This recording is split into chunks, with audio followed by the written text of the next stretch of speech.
Welcome back to my book club, and this is Tanya for those of you who don't know me. Okay, so we're gonna start with today's video. I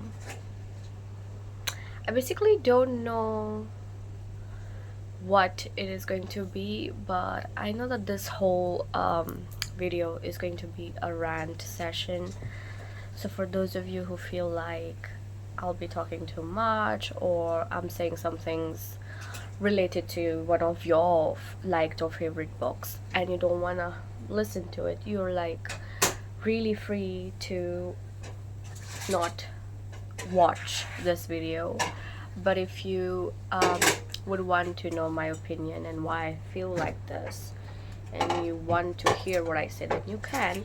I'm gonna say the list of books that I'll talk about is if we were villains, all the ugly and wonderful things, swimming in the dark, and book lovers by, of course, Emily Henry. So we're gonna talk about these books, and it's gonna be a complete rant session. I'm gonna be talking a lot. I don't know if you guys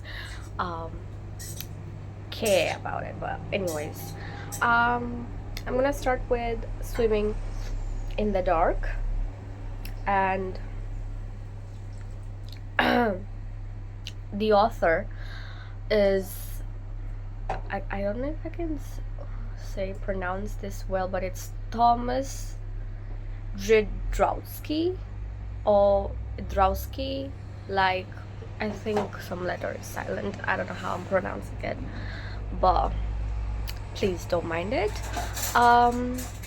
He has written this novel about a boy, Ludwig, and how his life from his high school, when he makes friends, how he evolves, and how he realizes what he is and his identity, and then later how he grows up and he meets a man. And there in this book there is a time when there is this reference to the book Giovanni's Room. And those of you who know me know that I loved Giovanni's Room. I just loved James Baldwin's writing in Giovanni's Room.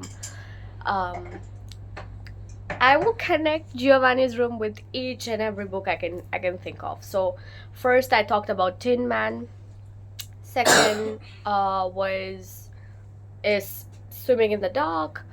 The third would be Call Me by Your Name by Andrea Seaman, and Find Me if you're interested.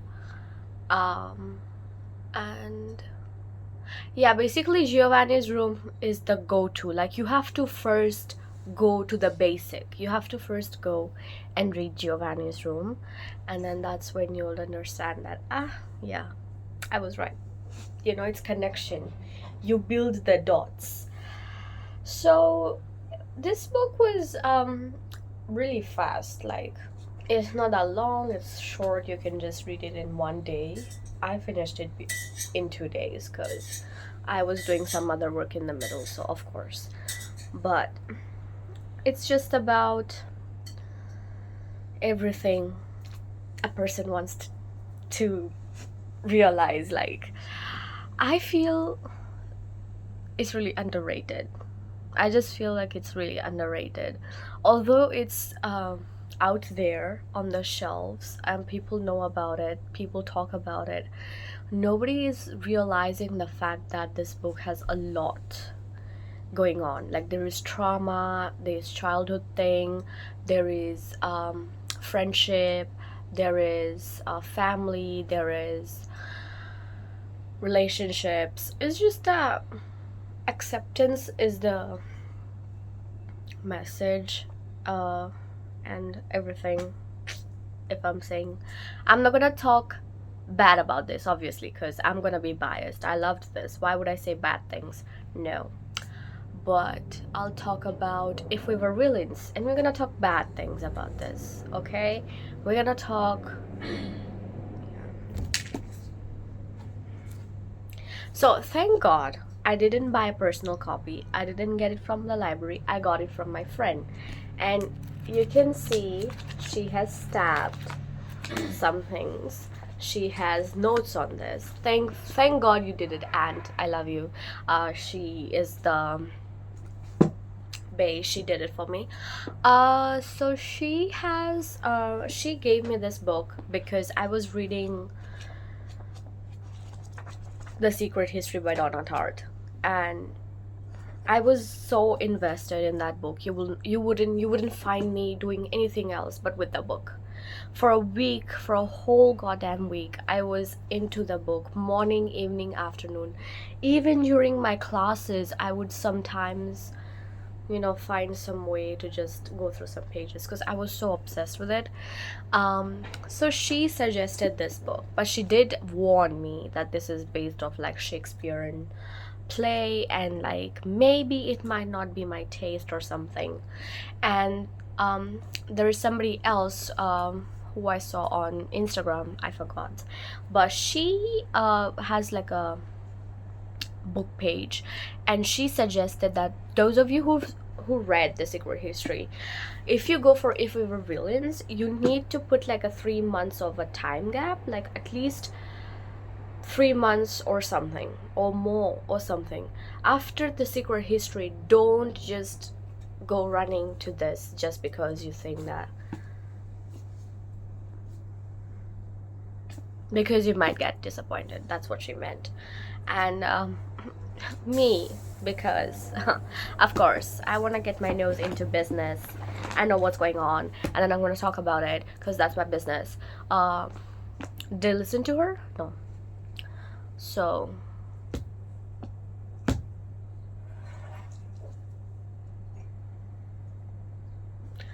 right, Emil Rio wrote this book because she liked Donna Tartt's Secret History. I don't know if she even liked, because most of the characters, like, you're gonna understand they're like kind of similar to The Secret History. Like the main guy in The Secret History, Richard, who is the one who was telling the story in the book, right? We find a Richard here, unfortunately, but he doesn't have a good background. So to begin with this book, you find that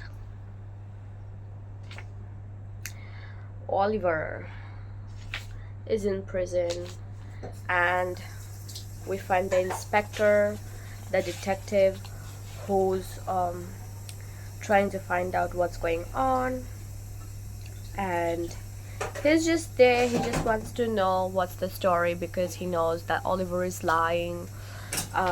We find out Oliver is in prison, and Colburn, the inspector, is there to question him. Every day the inspector, the sheriff, the whoever he is, has to come to the prison. Every day has to ask him the same question, and every day Oliver would be like, yeah, I did it, I'm the culprit, blah blah blah blah blah. And of course he doesn't believe it because he knows that the friends are hiding something, because he knows, he's a, that's his business, that's his job, he knows his duty. Who are you trying to teach? So yeah, so it's really crazy. And then Oliver finally gives in, and he starts saying, so this is the line, right? He's like, first, I'll start talking after I get out of here, not before. Second, this can't come back to me or anyone else. No double jeopardy. And last, it's not an apology. Oliver is saying this to the sheriff. Colburn is listening, like, he's listening. It's not an apology. I wait for some response from him, a nod or a word, but he only blinks. I'm silent and stoic as a sphinx. Well, Joe, I say, can you live with that? He gives me a cold silver of a smile. Yes, I think I can. Because after all these years, he also knows that he has to give up. Like, he cannot have the energy to go back, open this case, and see how stupid these guys are. So then you begin with scene 1, act 1, and you find these friends who are doing their university life, and basically, of course, they're so rich. But if you're rich, like, I don't understand the concept. Why are you there? Like, in one sacred, really spooky university. Why are you there? Which is so far away from other places. And the university is so desperate. They're like, I want you guys to come to my university. We're gonna give you scholarships. Do you think this is for rich kids? I think that this is crazy. Yeah, so we just find these guys, and I don't want to even talk about it because like this is bad. This is bad. This is bad. This is not. This is not what you. So, one thing with me is that I have some level, okay? Now, if nobody can break that level of mine, I don't think I have any new forthcoming or generational new book that I can say, yes, this is it. One thing is, I read The Whisper Man by Alex North. I was here. I read everything. I tried to go for Riley Sager. I tried to go for I don't know who and who, but nothing matched that level. I don't know why. Nothing beat that feeling that I had felt when I was reading Alex North's book. And so that's with The Secret History. It's here at this point of time. And I want to read Dark Academia, and this is what you give me. This is like the new AI, I don't know, not AI, but some version of The Secret History. But of course, I'm gonna spoil it that the guy Richard in this book dies, which is like he starts acting toxic in this book and starts doing things he cannot explain, nobody knows, and he's just really bad. He starts fighting, he starts acting up, and then of course somebody by self-defense pushes him, kills him, whatever it is. But this book is so crazy because Oliver in this whole book was just a victim. I feel like the guy doesn't have any brain. Like, he's so good that he took somebody else's murder on his head. Because, like, what are friends for? I'm telling you, this book is not worth investing your time.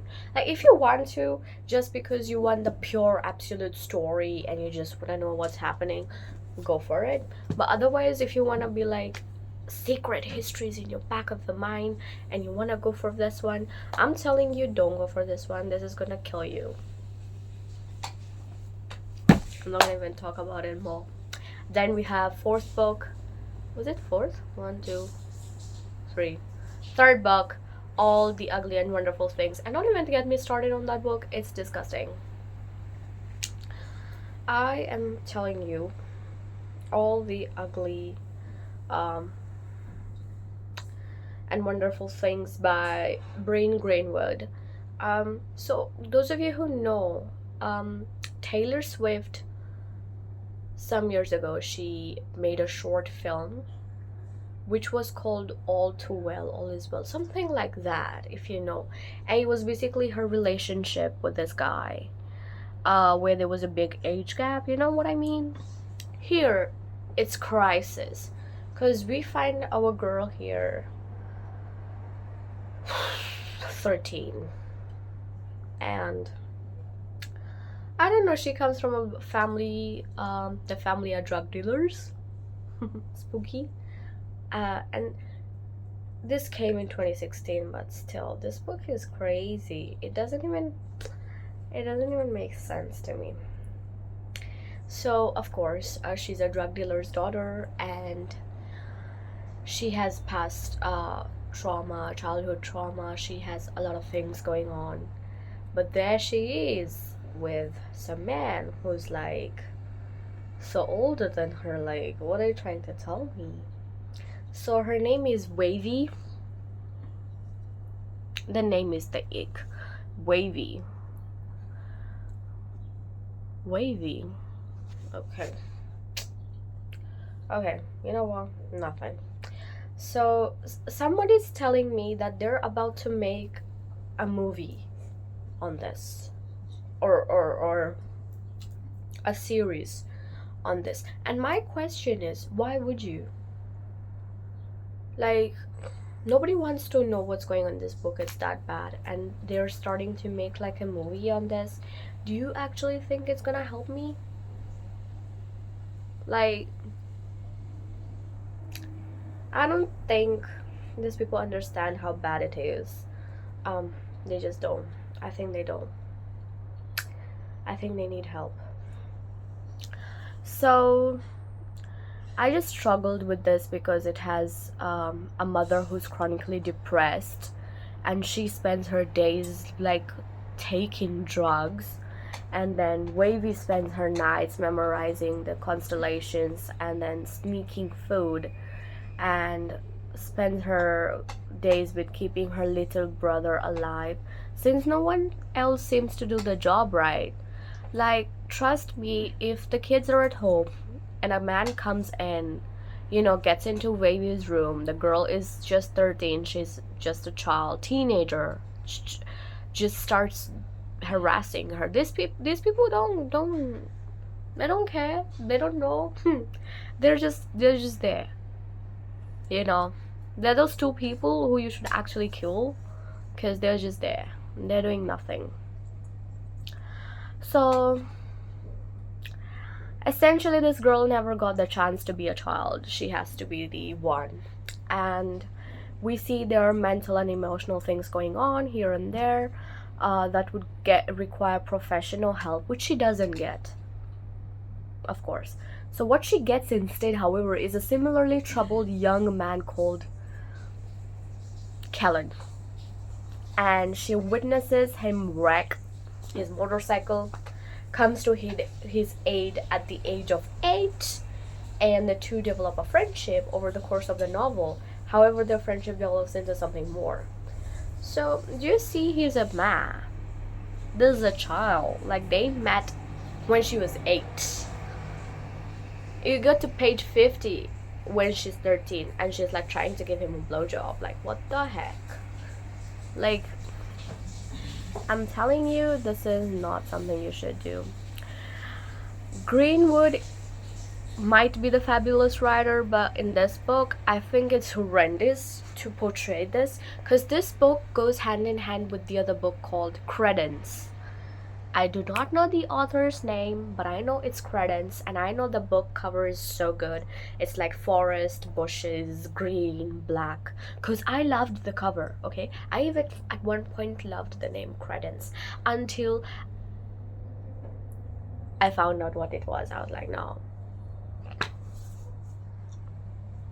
We cannot do it. Because Credence and this book shows us the most dumb girls you can see. Okay, I know she needs professional help, which she did not get.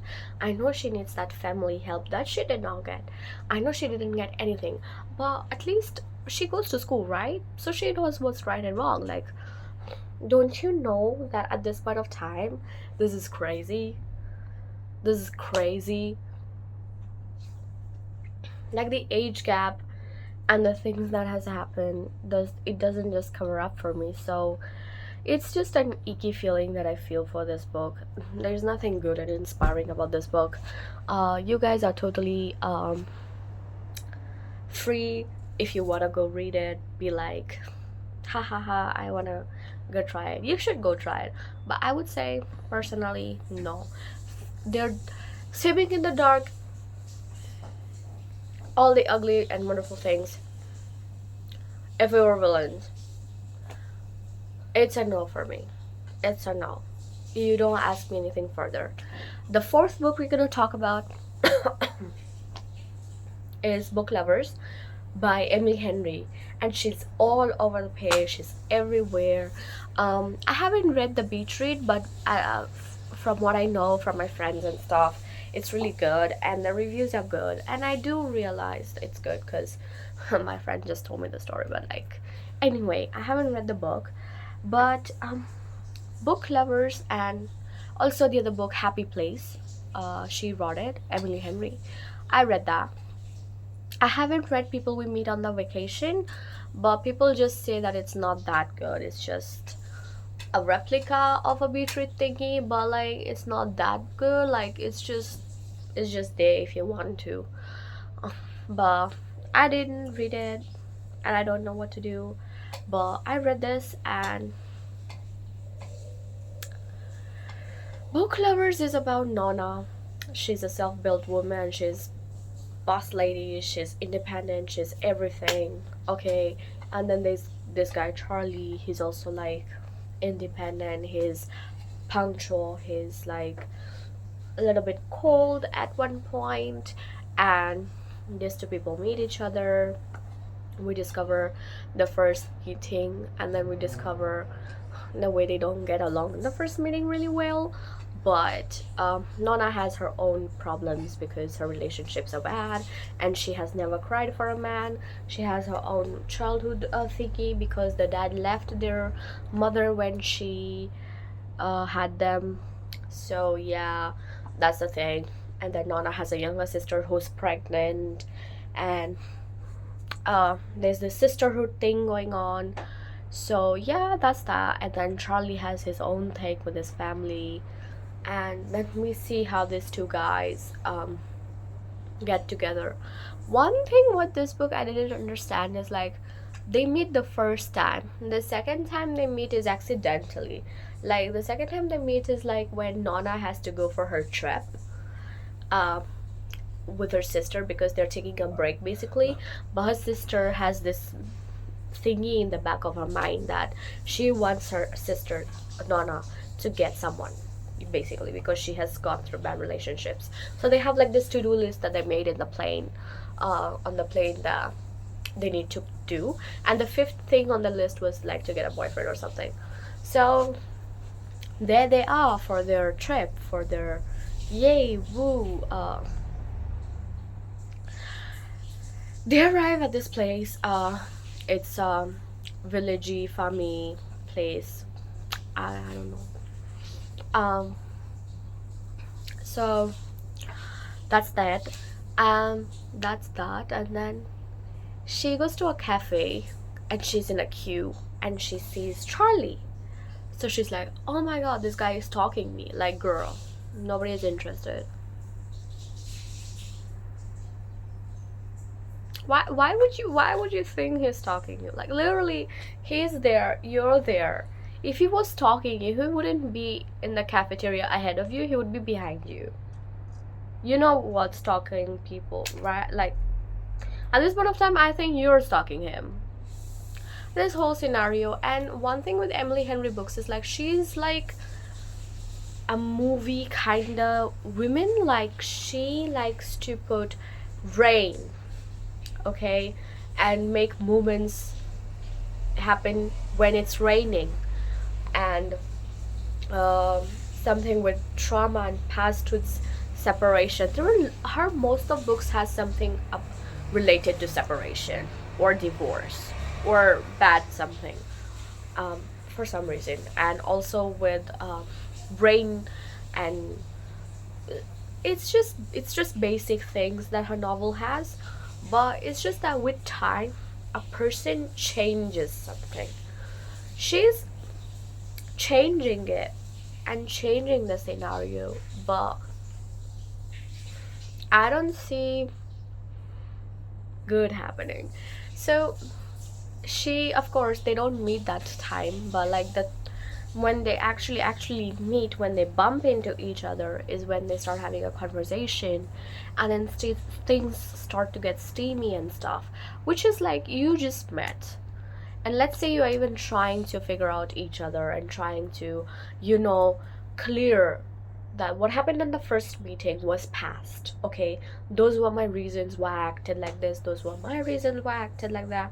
So today we meet, we talk, right? How is it supposed to be getting really, really steamy and then it starts raining and then you're just going? Because it's raining, okay? It's midnight. These guys are drunk because they met in the bar. Two adults cannot think straight of calling an Uber and going at home. Nana here is like, nah. So the guy is like, at this point of time, you're not gonna get an Uber, and it's even raining, so I don't think you should go alone. I'll come with you. But this girl is like, do you have a car or anything? No, no, no. No, he doesn't have a car. He has an umbrella. And they're gonna walk home. I'm just telling you. There's some things that if I go logically speaking, it's not logical. And I know with certain books you have to leave your logic and sense outside. You should just throw it. But there are points when I cannot throw it, where I cannot unsee the sea. Like, you should understand. And then I just couldn't quite grasp the feeling of the book. What I know is just that I think it's for adult.